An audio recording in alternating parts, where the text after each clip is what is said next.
freedom is never more than one generation away from extinction. We didn't pass it on to our children in the bloodstream. The only way they can inherit the freedom we have known is if we fight for it, protect it, defend it, and then hand it to them with the well-taught lessons of how they in their lifetime must do the same. And if you and I don't do this, then you and I may well spend our sunset years telling our children and our children's children what it once was like in America when men were free.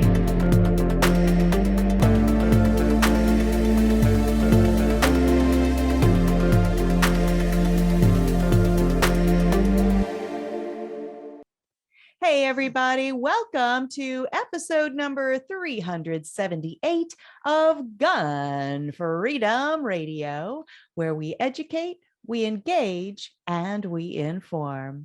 We are brought to you by azfirearmsauctions.com, where you set the price on guns, ammo, and accessories. I am one of your hosts, Cheryl Todd. And I'm the other guy, Dan. Our theme today is navigating the political battlefront, and our guest is Stacy Washington. Stacy is the host of Stacy on the Right on SiriusXM The Patriot Channel 125. Stacy is a decorated Air Force veteran and a fourth generation to serve in the armed forces in her family. Thank you for your service. In 2018, Stacy earned the Second Amendment Foundation's Journalist of the Year Award, and Stacy just authored a new book titled Eternally Cancel Proof, a guide for courageous Christians navigating the political battlefront. Welcome to the show, Stacy. Thanks for having me on today. It's great to be with you. Absolutely. Hold that book up. Let's take a look at that cover. I love the graphic on the front, right? So we've got the church butted up against the Capitol. And I think that that is so significant to what you've written inside this book. And, you know, we have listeners all over the world. Wherever there's internet, we have listeners. Not everybody who's a listener ascribes to Christianity, but our listeners are so awesome because they're open-minded. They're not going to dive off the minute they go, oh, they're going to talk about Bible stuff, so I'm out of here, right? They hang in there with us. And I just really appreciate that so much. So speaking of diving in, the title of your book alone sounds so perfectly timed for this time in history, because so many across this nation, I would imagine across the world, are dealing with cancel culture. It is a real problem. And a lot of times I'm seeing it backfire, and it actually, you know, helps bring more awareness to the person they're trying to cancel. But it does actually cause so many people to stay silent who need to speak up. Dive in there and just talk to us about this book of yours. So in the book, I cover a lot of facts and statistics. And one of those statistics is the alarming number of people who simply avoid talking about their political beliefs or sharing their opinions at work and in church sometimes, but more often it's in secular marketplaces. So it's your job, it's your club that you're working in, or your book club, or a group that you might be working in, like the parent-teacher association at your kid's school. And if someone expresses a viewpoint that is nonsensical or idiotic, conservatives are far less likely. Up to 66% have reported that they just simply self-censor. They don't say anything because they don't want to fight. They don't want to be canceled. They're worried about their work. They're worried about their kids having negative ramifications. So one of the things that I would kind of spurred the book on is I originally was just going to write about my journey from being a liberal and a Democrat to being a conservative. And, you know, that's a pretty, like, a lot of people write that book, right? So I was going to write a book about that and include my views on politics.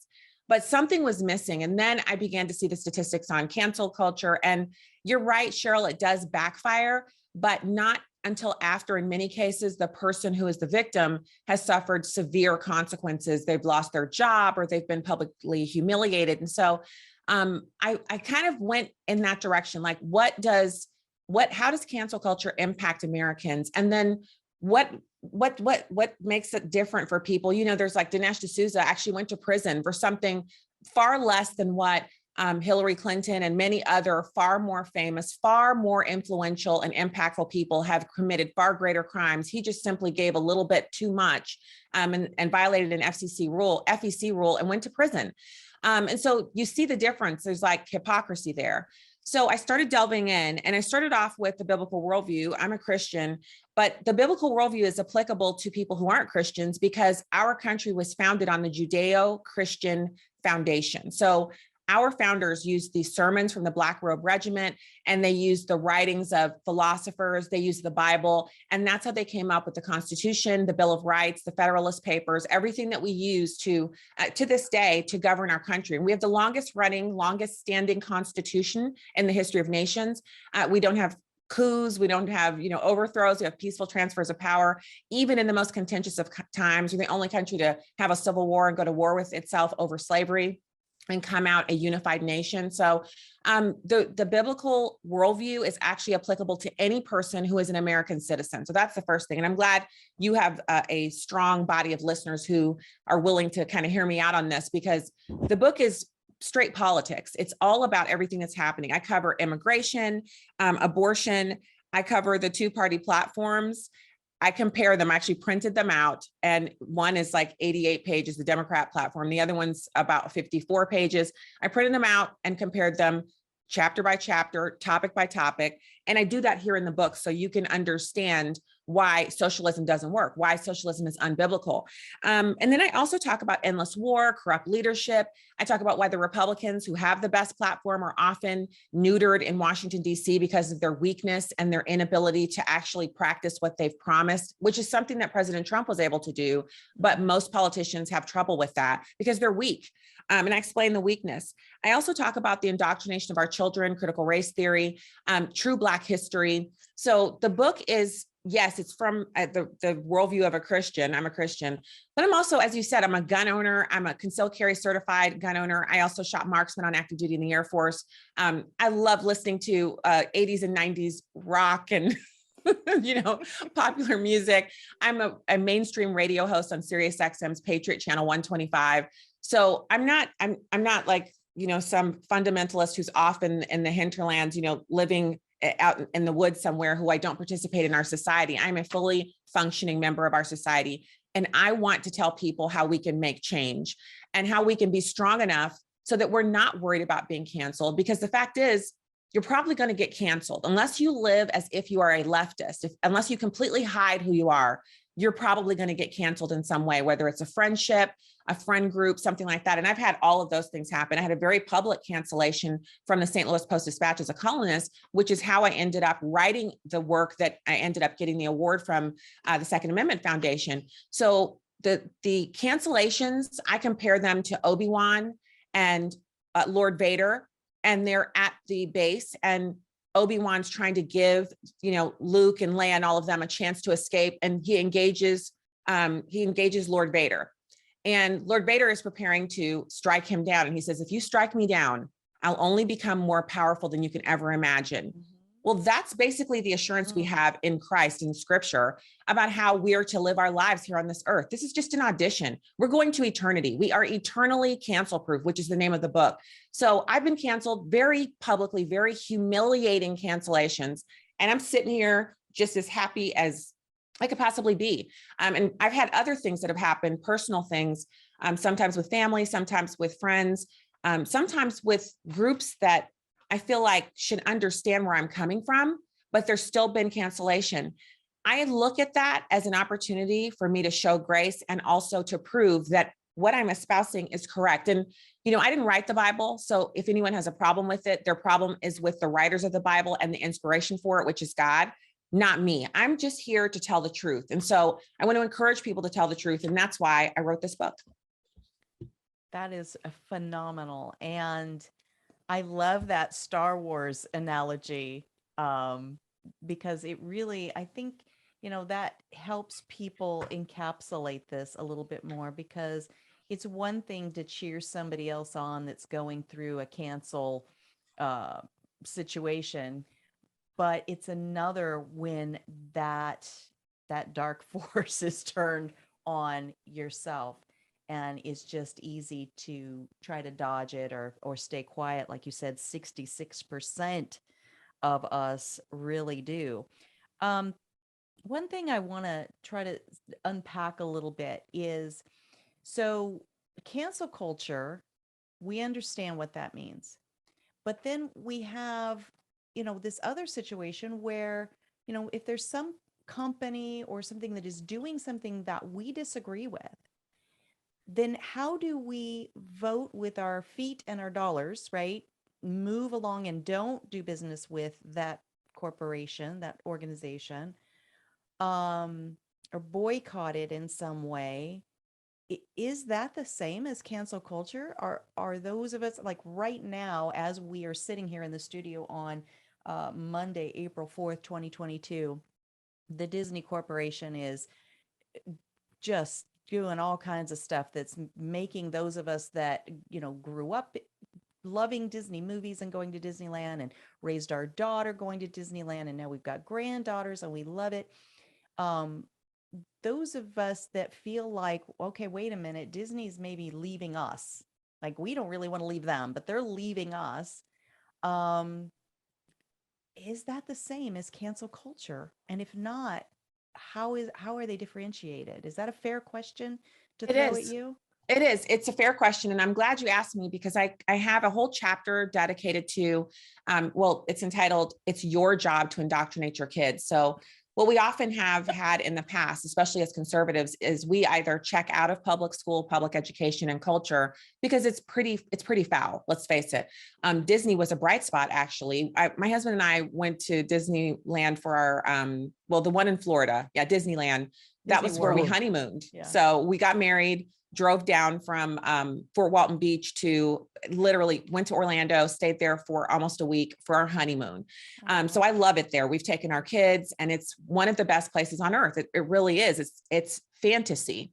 Yes. But their recent foray into cancel culture, which you're right, Cheryl, there is a huge difference. So cancel culture is when I hold a viewpoint and my peers at work or my employer tell me, and I'm not talking about I hold a viewpoint where I'm hosting a podcast from my office or representing my views as being the views of my company. I mean, I go on a podcast in my own free time, or I donate $2,500 to, the traditional marriage pact that was working in California almost 20 years ago. Brendan Ike donated to them, and he was the CEO and founder of the company, and his board fired him for making a $2,500 donation to a cause that he believed in.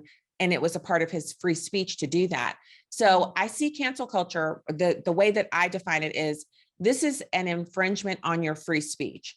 So Disney has every right to change from being a family-oriented company to being one that is oriented towards a fringe minority group in this country that is out to destroy the nuclear family, the LGBTQ movement. So if they decide to make that decision, we as customers can then decide this company no longer suits our values, and we can start patronizing the new offering by the Daily Wire. They're going to provide children's content. And so, we'll have to move over there for something for our kids, and we'll have to find other theme parks that are not Disney to take our kids to. And that is a choice that we're making in the marketplace, where the cancellations that I went through and the ones that you've described with Brendan Ike and others, those are viewpoint discrimination, where a group of people mobs up on one individual for exercising their right to free speech. So that's the differentiation. It is not cancel culture for consumers to say, this company no longer represents my values, or it's no longer safe for my children to patronize this place, because they plan to have 50% of all of their content be geared towards LGBTQ in the future. Like all of the children's content, no more princes, no more princesses, no more ladies, no more gentlemen, no more boys, no more girls. Those are serious changes that they're making that fundamentally alter the quality of the product that they're offering in the marketplace. So that is not cancel culture to say that no longer suits your needs. It's the same as you and me, Cheryl. We've often discussed this when I see you in person. It's cowgirl boots, it's clothing, it's makeup. For women, we will often patronize, a certain type of makeup or a certain type of service for years and years and years. And then they change the formulation. For me, it's when they add almond oil because I'm allergic to almonds. The minute they add that, I can't use their lipsticks anymore because I'm allergic. So when I stop using it, it's not cancel culture. I'm just moving on to something that does not actually make me sick. And they have moved to almond oil because maybe it's a product that they feel like is more natural, and they're trying to attract consumers with that. And there are other women who will use the lipstick specifically because it has almond oil in it. So it's not about cancel culture when we say to Disney, you're stepping out of your lane. They're an entertainment company. They should not be weighing in on the decisions that are being made by parents to try to retain the right to actually educate and indoctrinate their own child. And that's what that parental law, it's a parental rights law in Florida. It has nothing to do with not saying gay. That's what that's about. And so Disney should be very careful because the LGBTQ movement is not the primary driver of children's content in this country. They don't have the majority of the kids. Traditional families do. So they're alienating their customer base, and they can't exist without moms and dads who procreate, which that's us. Like you said, you have grandkids now. You're like, you've leveled up, Cheryl.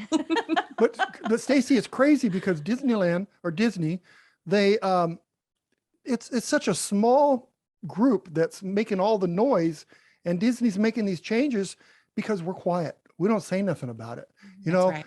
And so the sad results is that Disney's going to have to see the numbers are going down and go, wait, maybe we shouldn't do this. To me, it started when Disney changed the redhead in Pirates of the Caribbean. You go your whole life, you see Pirates of the Caribbean, the red, we want the redhead, we want the redhead. And then they decided, well, that's not proper. We can't have that. Well, that's the way it was back then, when they set this thing up. Right. And so just because a few people said, we can't go to the park if they're going to have the redhead in there, or the guys chasing the women around the coffee tables or whatever they're doing. We can't have that. But 98% of the people loved it. Yeah. And the kids loved it. Yeah. The kids loved that. So what's funny about the things that they've eliminated is, so Disney used to be, they were experts at having a cartoon geared towards children, but layering in some humor that only the adults would catch. Mm-hmm. So the kids see the guy chasing the girl around the coffee table. They don't make anything of it. Right. But the adults know that's a reference to, she's got long red hair and she's beautiful and he's chasing her because he wants to kiss or something. He wants a hug. Yeah. And so that's humor for us. And so Disney would layer in humor for the adults in the room because they knew if it was too childish, kids will sit and watch it by themselves. And how is that family entertainment? And if you remember Walt Disney was like obsessed with having families consume his content together. He knew that the key to it was to make it so fun that parents would engage with the kids and they would associate it with family time. And then he would have the whole family as his customer, as opposed to just the children. Because as you know, any toy that is geared just towards the kids love it. But when the kids outgrow it, the parents move right on to the next toy, the next Christmas or the next birthday. They're asking for something different. And Tickle Me Elmo is in the donation bin going to Goodwill, or he's on sale on eBay. Right. And the new thing, a Bratz doll or something like that is coming in. And so Walt Disney didn't want his movies and his content to get tossed into the Goodwill bin. So he geared everything so that the whole family could enjoy it. And then when you get to be an adult, I know your children have told you this, Cheryl, because I remember talking to my parents about it. I watch movies as an adult. And I'm like, oh my gosh, I didn't realize there were so many kind of like almost borderline jokes in this film. And my mom's like, yeah, because that's what me and your dad were laughing at. You guys were laughing at the kid stuff and we were laughing at this. I'm like, oh, and my mom told me, she was like, the good stuff used to have this, like the good stuff had the jokes layered in. So the adults would have something to chuckle at and the kids were laughing too. She said, they don't really do that anymore because everything's so offensive. And the fact is, it's not offensive. Humor is based on realities. Mm-hmm. Fat people are humorous. I'm really tall. I'm 6 feet, 2 inches tall. Really tall people are humorous. Any kind of differentiation in size. Black people are really funny. Hispanic people are funny. White people are funny. So comedians used to pick on things that were funny because we can all identify with it. I can identify with someone picking on someone who's tall because I'm really tall. I can also identify with people picking on really short people, because that was my response to short people who picked on me, is I would pick on the fact that they were really tall. Oh, you must play basketball. Oh, you must, be a wrestler or play soccer. And then we would laugh, Yes. That's the way we used to interact with each other. And now everybody's so freaking sensitive. We can't have anything. We literally can't have any laughter anymore. And so, Cheryl, you're right. And when you talk about the fact that they're hitting at their own base, we always say everything woke turns to bleep, that's all over social media. But the left eats its own. They're going to destroy the most loyal customer base in the history of customer bases. Like, there are people who only drink Coke. There are people who only drink Pepsi. There are people who, they don't even go to Universal. They only go to Disney. There are people who save all of, not just the VHS tapes, but all the DVDs. They collect them. They have collections of these movies. Their families go to Disney on a certain time every year or every 2 or 3 years, or they mark every milestone. Everyone who graduates gets a trip to Disney and the whole family goes. The Disney cruises are it's like a legend. I know a couple of families here locally where the great grandparents fund the upper level Disney tour once every 5 years for the entire family. So it's like 28 people, kids included, all on this Disney cruise, and they're staying in like staterooms and whatnot. Wow. They're really cutting away at their customer base and making it impossible for people who really enjoy what they provide to keep going, Right. And you mentioned the Daily Wire earlier. I really am, I saw that what they did with the razor blades, yes. And how they have a ton of subscribers now that took a business away from these liberal companies that are trying to control us. And I think it's going to happen with Disney too. I hate to see it. We go to Disney like once a week, and once a month. Once a month. Seriously, we're in Arizona, but and it's like literally as much as we can get over there, because it is something, it takes us out of our work mode. We are self-employed. So if we're home 24/7, we are in work mode. Me too. Right? Yeah, I'm the same way. And so our outlet is movies. My family, we have 3 kids and they're all in college now. And so for the last, I'd say maybe 7 or 8 years, I mean, we've always watched movies, but for the last 7 or 8 years or so, we've really been dominated by the Marvel universe, because there are like 28 films in that series. And so we started off with the first one, and we didn't know we were going to love it. We just went to see the Avengers because it looked like it might be fun. And little beknownst to me, because my kids love comic books, but I never really, comic books I was into when I was a kid. But then as an adult, if they asked for a comic book set or one of the big, thick kind of collector's editions, they would get it for Christmas. So my son, so 2 of the kids, we have 2 daughters and a son. 2 of the kids, the younger daughter and our son, had read all of the canon surrounding the Avengers and the Marvel universe. Oh, wow. So when we went to the film, they were like in the car afterwards, they were arguing about which universe was going to actually be the one that they carried the rest of the movies through. And I was sitting there listening, and I was like, so tell me more. So we had this conversation went on over the course of, I'd say maybe 2 weeks. Like, I would come back and ask them something about it, because I didn't realize there was that much more to it. I just remembered reading a few comics about Thor. I actually went to the library and read the actual like Greek mythologies when I was a kid, but that was a long time ago. So they start like explaining to me how they could go with this universe or that universe, because different comic book writers have taken it in different directions. And then we were hooked. My husband and I, every time the movie would come out, we would go with the kids, and then we would buy the DVD. And, when you're sitting at home and there's nothing on, we throw in the Avengers or Thor or, one of them.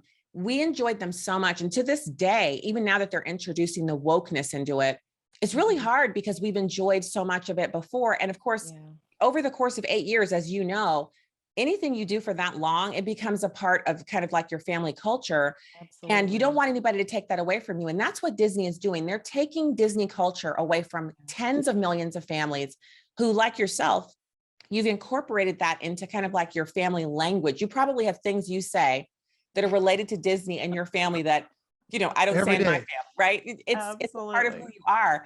And I think it's such a shame. But if that's what they plan on doing, thank God for people like Ben Shapiro and the Daily Wire, who are willing to create new experiences for us. Yeah. Their foray into razors, they're not afraid to go into any marketplace. They have the children's books. Now they're going to have children's content that's movies, and who knows what they'll do. I think it's limitless because they're in Nashville. They're in a very affordable area.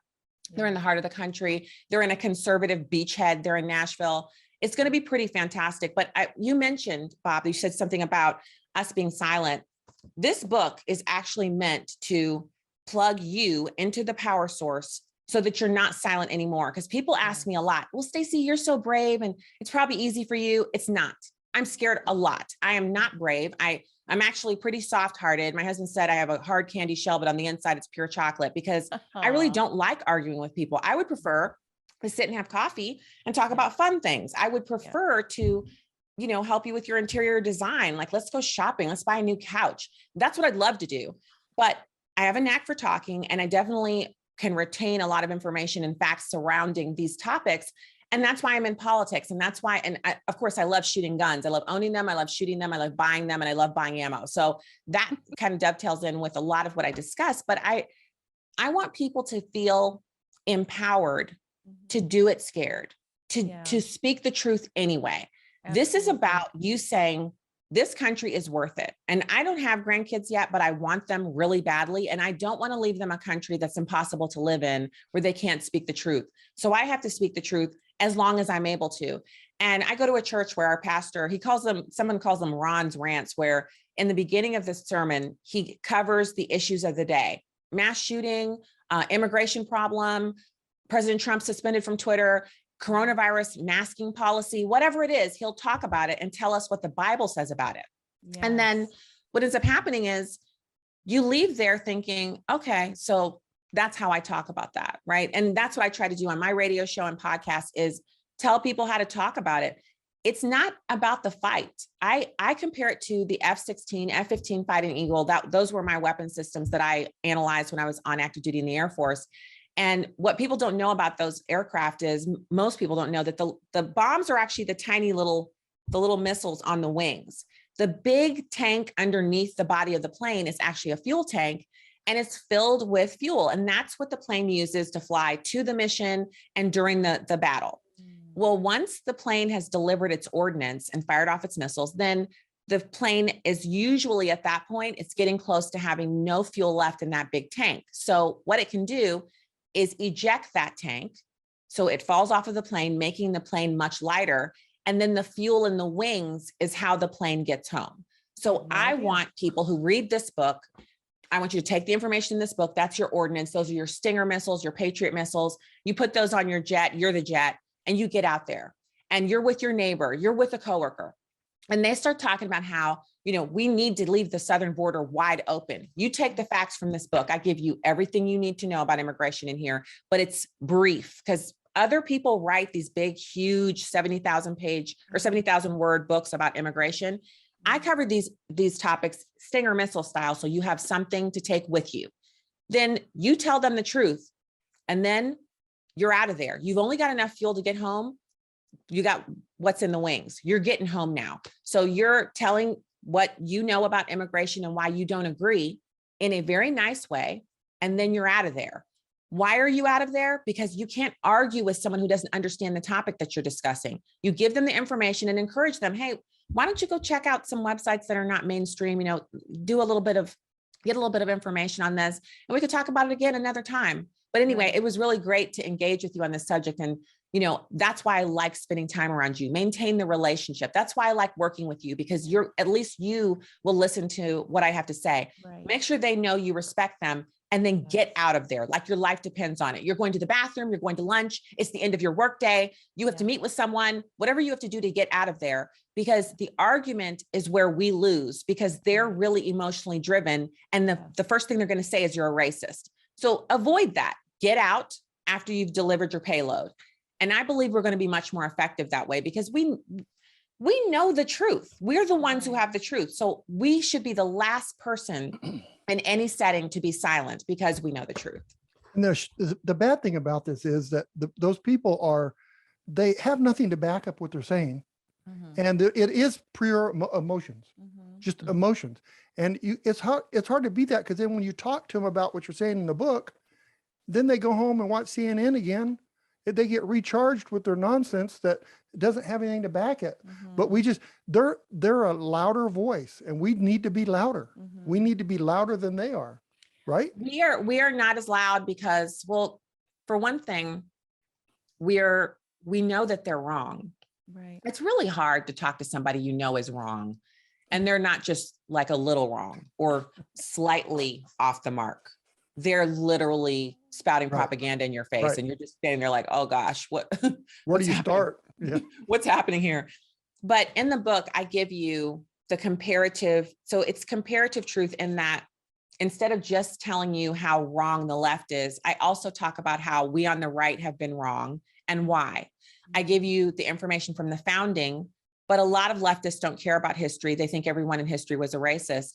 Well, I talk about that too. And I go into some things that as conservatives, if we can kind of right those ships on our side, it will be helpful. We have a lot of weak leadership. There should be no Republican Party in which a Mitt Romney or a Liz Cheney can exist, a Susan Collins. We make too many compromises with people who are out to destroy this country. Mitt Romney is a very rich man with a beautiful family who has been blessed outside of what he deserves, as is the situation with all of us. But he has been blessed in a very outsized way. And instead of him enjoying his family and his dozens of grandkids, I think the man has 24 grandchildren. Good for him. He's worth $250 million. Cheryl, is there any universe in which you or I would be doing this if we had $250 million and 24 grandkids? I don't think so. And I'm not saying that I'm doing this for the money, as we all know, podcasts don't really pay, but I'm talking about the blessings of having a family that size and having not much ability to help people. And then he's obsessed with being the president. Pick at old scabs and try to, drudge up discontent in other people. It's mind-boggling that anybody would even buy into the line of it's ingratitude. So, but I cover so much is in here, but it's also 9 chapters. I intentionally didn't make it huge because as a radio host, I cover so much information. I could have written 12. I actually had 12 chapters laid out, but I stopped because there's always time to write another book. I wanted the book to be of a length that people could actually read it, to finish it, and then take the information inside it and go out and do the truth telling that we're all called to do. So as citizens, we're the highest office in the land. Those people in Washington, D.C. with their $2,800 outfits and their driver and their staff of 15 or 20, they're our public servants. They are our employees, as are the people in these school districts who are indoctrinating our kids. We don't need permission to have a say in what's going on with our kids. Those are our kids. Those are our school buildings. Those are our superintendents and teachers and principals. They're our employees. Everyone who works there is your employee. You're their boss. So you don't go in and ask permission. You go in and tell them, here's some things we're not going to do. We're not going to have pornographic books on the shelves of this library. You have your rules and stuff, but we have the vote. We'll get rid of all of you. All of you will be back in the private sector, which, as we saw in San Francisco, the wokest place on earth, they got rid of 3 of their school board members because they were too busy renaming buildings and not busy enough reopening their schools. If San Franciscans can do it and they barely can talk, they're so woke, then certainly the rest of the country can do it. And that's what's happening. Like tomorrow, we have school board elections across the country, and I encourage people to vote in those and go find your voter guide. Conservatives are putting those out now too. But the main thing is, I spent a lot of time writing this book, and so far readers have told me they laughed, they've cried, they laughed again because the book's pretty funny, but mostly that there's a ton of information in here that you can use. And I want you to have the information so you can start telling the truth and not being worried about it, because powerful people don't worry about the reaction to what they're doing with their power. And we are powerful because we know the truth. Right. Exactly. Yeah, we're running kind of late here, Stacy, but I have one question. How did we get to a point that racism is the reason? I mean, they blame race on everything. How did it get to that?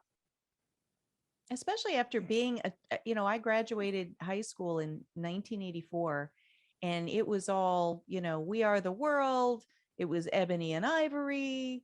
I mean, we were on track, especially the generation after us, our kids were definitely on track to be the most multicultural, most open-minded, most accepting of any ever. And then suddenly we have gone to a place where you can't put two sentences together without somebody saying, well, that was a microaggression and based in race. I mean, it's like, How did we get there? How did this happen? So in the book, I talk about true Black history or critical race theory. And I also go over CRT in another area of the book. And I talk about it in here because what you're talking about is the outgrowth of critical race theory. Critical race theory comes from critical theory, and critical theory is a way that anyone who wants to be a dictator can take away the unity in a society, because we do have the most egalitarian society on the face of the earth. When you move to America and you immigrate here and you like lawfully become an American, you become an American. In Germany, when you immigrate, if you become a German citizen, you're still a third country national, because Germans know you're not of Germanic extraction. You are not a German by ethnicity. It's the same thing in France. So you can immigrate there, you can live there, but you're never going to be French. You can speak French, but you will never be truly French, because being French is actually it's a lineage. In America, your lineage is you swore an oath of fealty to the Constitution, and now all of a sudden you're one of us. And we have all of our different little countries within America. They're regional, they're even down to the state level, where we have different accents, different foods, but all of us are still Americans. So what critical theorists want to do is they want to take that unity and destroy it. They can't destroy it because we have capitalism by saying it's the worker versus the rich, because rich people work and poor people don't work. Some in our country don't work at all because they're on government assistance. So they use race to destroy the unity in our country. And this is solely a function of us allowing it, because I'm sitting here Black, always been Black, always be Black, like not something I'm trying to change. You guys are not Black. We're sitting here having a conversation. It hasn't come up at all, but we have to discuss it because the left has made it a central issue. So in the book, in chapter 6, I talk about true Black history or critical race theory, because it's our decision to allow them to do this to us. And I have a quote from Thomas Sowell, Inside American Education, that educators who have repeatedly failed to do what they're hired to do and trained to do should take on sweeping roles as amateur psychologists, sociologists, and social philosophers seems almost inexplicable, except that they are doing it with other people's money and experimenting on other people's children, because the majority of these people don't have children. They're not living a traditional lifestyle. They're there to indoctrinate your kids into something you don't want. That's why we're discussing race, and we don't have to, because where else can I be a Black woman and own property and run my own business and be a radio host speaking to millions of people on satellite radio?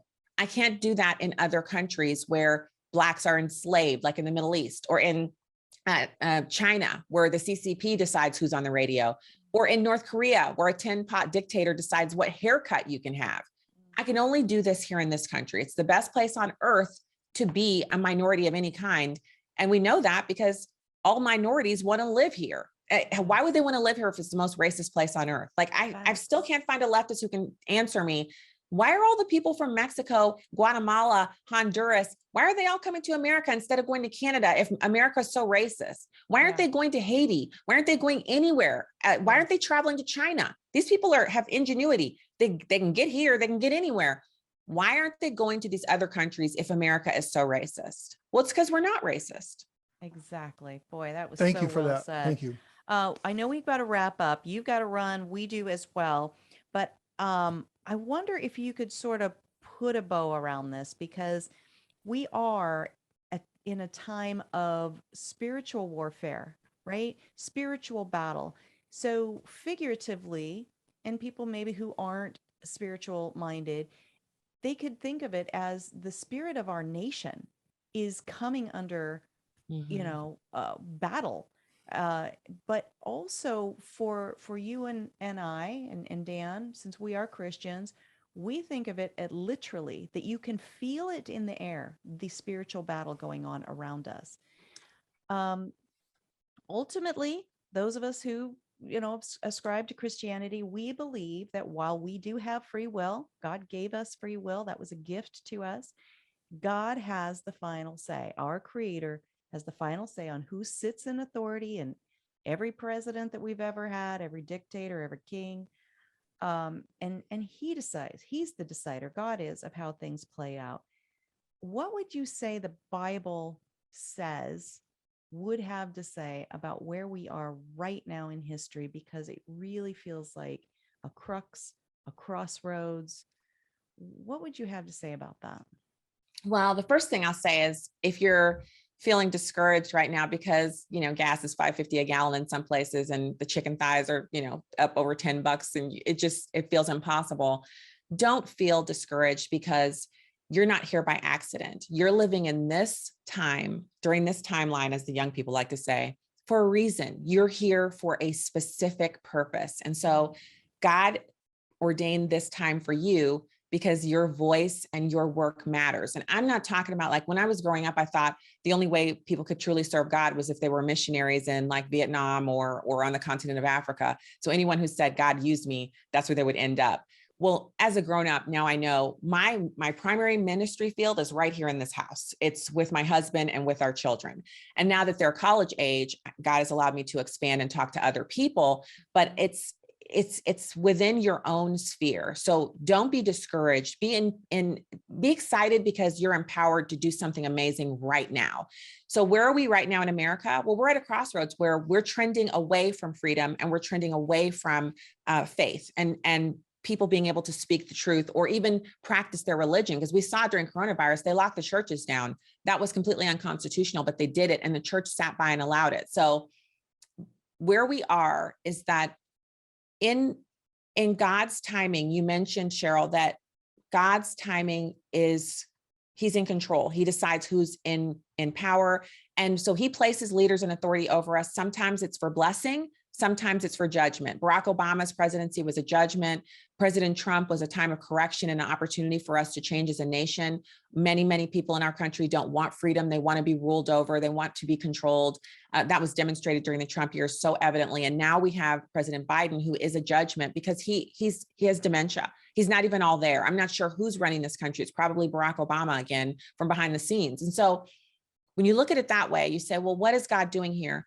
Well, it's a wake-up call for the church. It's part of the reason I wrote this book. I want people to get up out of their slumber and start speaking the truth, to read your Bible. If you're a person of faith and you're not reading the owner's manual, I have a story in there about me and a BMW and me not reading the owner's manual. And it's pretty funny, because it's not true, but it could be, because I am a bit like, I'm kind of dingbatty about cars and stuff. I'm very exacting on other things. Like I can build websites and I can run social media, but I'm not really great with cars. And so the story is about maybe a 20-year-old me. and it's entirely possible that people will identify with it a lot, even if you're good with cars, because it is something that we as human beings do. We'll use something without looking at the owner's manual. And our owner's manual as Christians is the Bible. So we need to read it. It's the basic instruction before leaving Earth. The other thing is, God gave us the form of government that we have. It is outlined in Exodus 18, but it's also in other areas of the Old Testament where God gave the Israelites a way to manage themselves without having a king. And so that's what they were given by God. And it's the same thing our founders used to create our system of government. So we're meant to rule ourselves and to be free.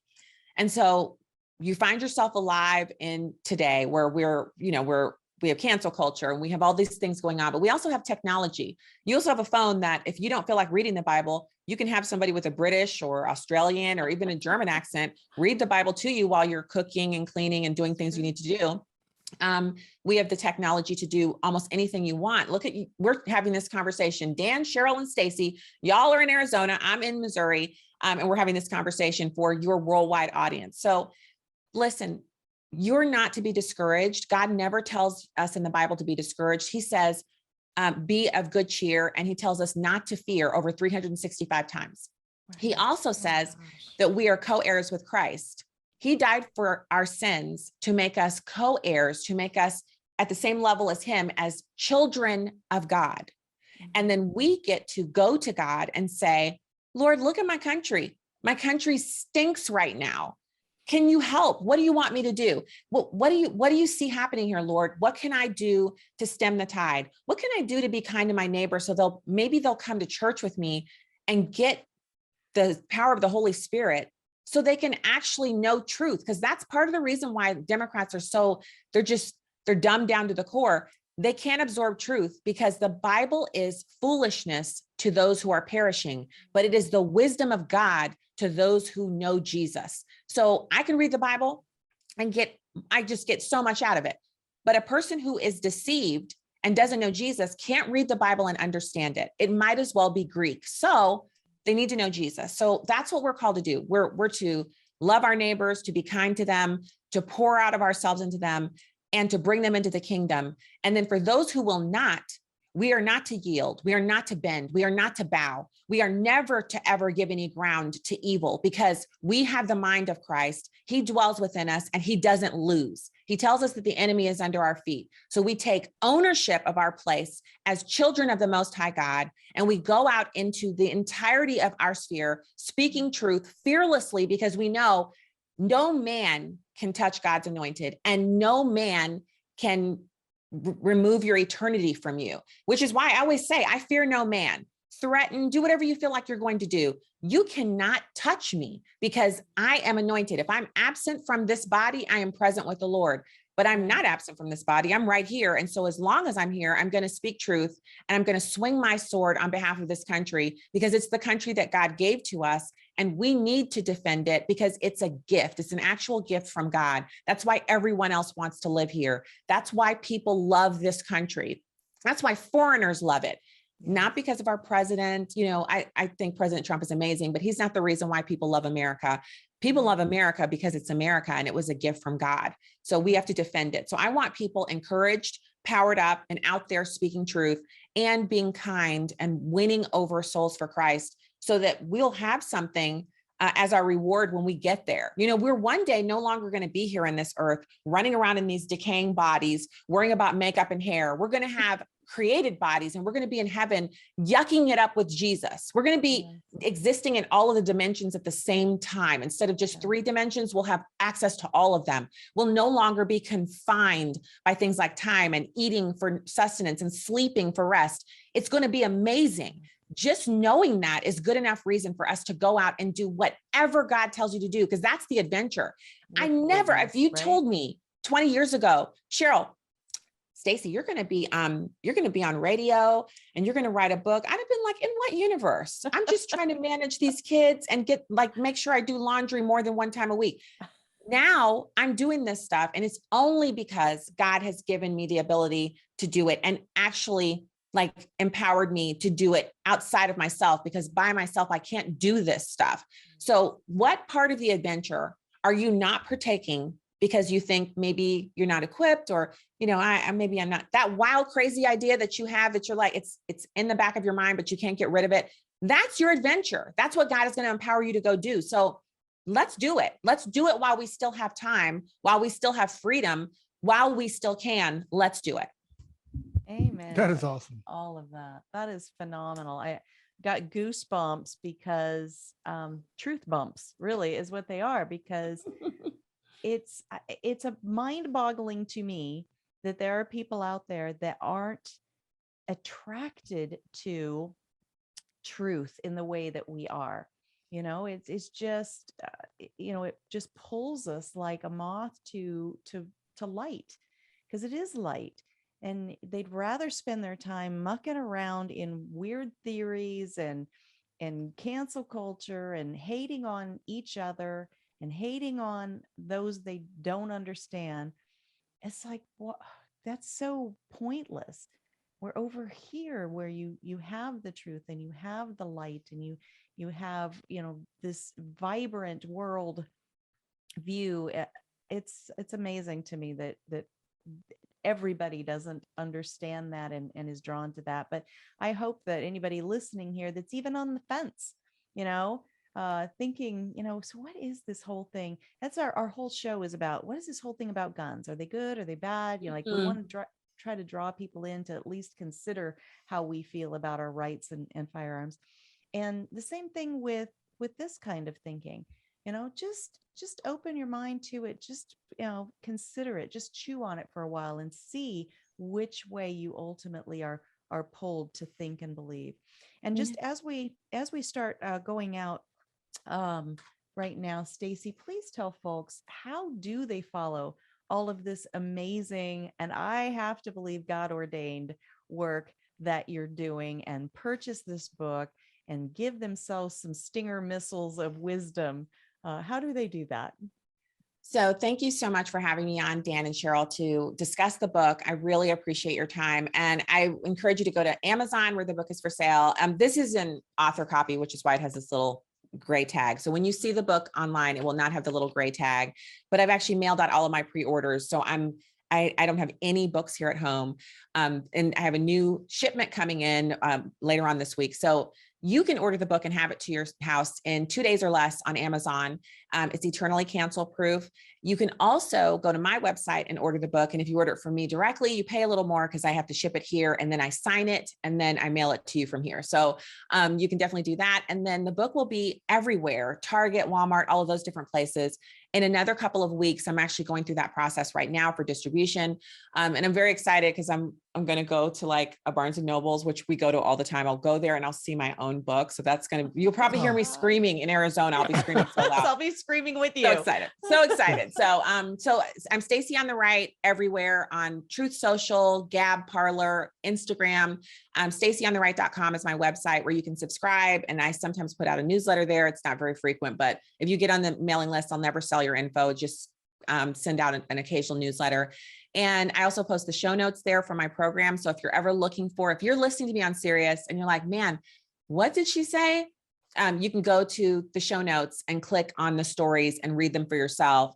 And also all of my podcasts are there. So if you're not a SiriusXM subscriber, you can just listen to the podcast that I have. And we do 2 or 3 of those episodes a week as well. So thank you so much. I'm really excited to have people read the book. I hope you'll read it and, maybe write a review or send me an email. Let me know what you thought. Fantastic. I will. Thank you so much for taking this time with us. Thank you for writing a book like that.